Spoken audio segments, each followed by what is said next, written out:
में एक बहुत अद्भुत प्रश्न एक माता द्वारा पूछा गया कि क्या हमें नवरात्रि के व्रत में साबूदाना खाना चाहिए या नहीं।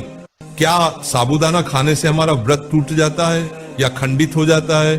सारी अद्भुत जानकारी हम आपको इस वीडियो में देंगे। अगर आप लोग भी नवरात्रि में साबूदाना खाते हैं या साबूदाने की खिचड़ी खाते हैं या कोई भी सामग्री जो साबूदाने से बनी हो वह खाते हैं, तो आप इस पूरी वीडियो जिस तरीके से आप लोग नवरात्रि के व्रत में साबूदाना खाते हैं वो सब ठीक है, पर आप लोग ने कभी सोचा कि ये साबूदाना क्या सीधा हमें पेड़ से मिलता है? जी नहीं साथियों, साबूदाना आपको सीधा पेड़ों से नहीं मिलता है। आप लोग व्रत में शकला तो खाते ही होंगे और इसी शकला से साबूदाना बनता है।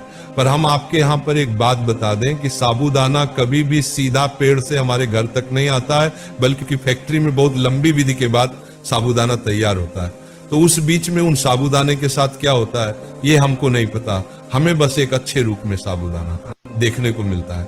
और साथियों, असलियत यह है कि जिस साबूदाने को आप व्रत में खाते हैं वह असल में व्रत के लिए बिल्कुल भी नहीं अच्छा माना जाता है। इसका सबसे बड़ा कारण है कि सीधे पेड़ से नहीं बल्कि फैक्ट्री से हमारे घर तक पहुंचता है।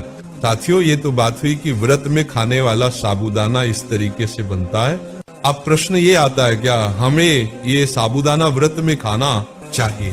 तो देखो, कम समय के लिए व्रत रख रहे हैं तो आप साबूदाना खाने से बचे। पर अगर आप लोग पूरे 9 दिनों के नवरात्रि के व्रत रख रहे हैं तो आप उसमें साबूदाना खा सकते हैं। पर आप अपने मन में बस ये बात रखने की साबूदाना हमें फैक्ट्री से बनकर मिलता है, ये सीधे पेड़ से नहीं आता। वैसे आप लोग अपने व्रत में जितने भी फल होते हैं वो खा सकते हैं, क्योंकि ये सीधे हमारे पेड़ों से हमारे तक पहुंचते हैं। इनको खाने में कोई परेशानी नहीं।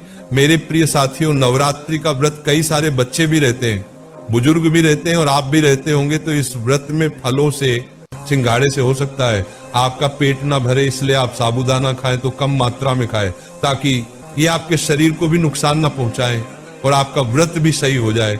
अब मेरे प्रिय साथियों, प्रश्न ये आता है, क्या साबूदाना खाने से व्रत टूट जाता है या खंडित हो जाता है? तो इसका जवाब है नहीं। आप साबूदाना खाते हैं तो इससे आपका व्रत ना टूटता है और ना खंडित होता है, क्योंकि साथियों जिस चीज से साबूदाना बन रहा है वह चीज आप व्रत में खा सकते हैं, उससे कोई परेशानी नहीं।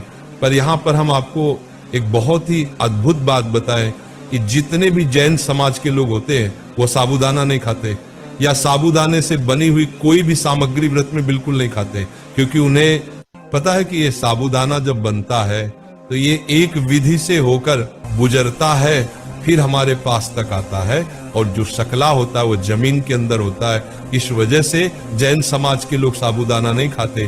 पर साथियों, आखिर में बस आपसे यही कहेंगे कि आप नवरात्रि के व्रत में अगर साबूदाना खा रहे हैं तो कोई परेशानी नहीं और ना आपका इससे व्रत टूटेगा। पर आप लोग साबूदाना कम मात्रा में खाएं, अगर जरूरी हो तो ही खाएं, अन्यथा ना खाएं। आप केला खाएं, सेवफल खाएं, सिंघाड़े खाएं, कुट्टू का आटा खाएं, क्योंकि ये सारी चीज व्रत में पूर्ण रूप से चलती है। इनको खाने में कोई मनाही नहीं है। पर साबूदाने में इसलिए थोड़े प्रश्न आते हैं क्योंकि ये मशीनों में बनकर आता है। पर आप साबूदाना भी व्रत खा सकते हैं।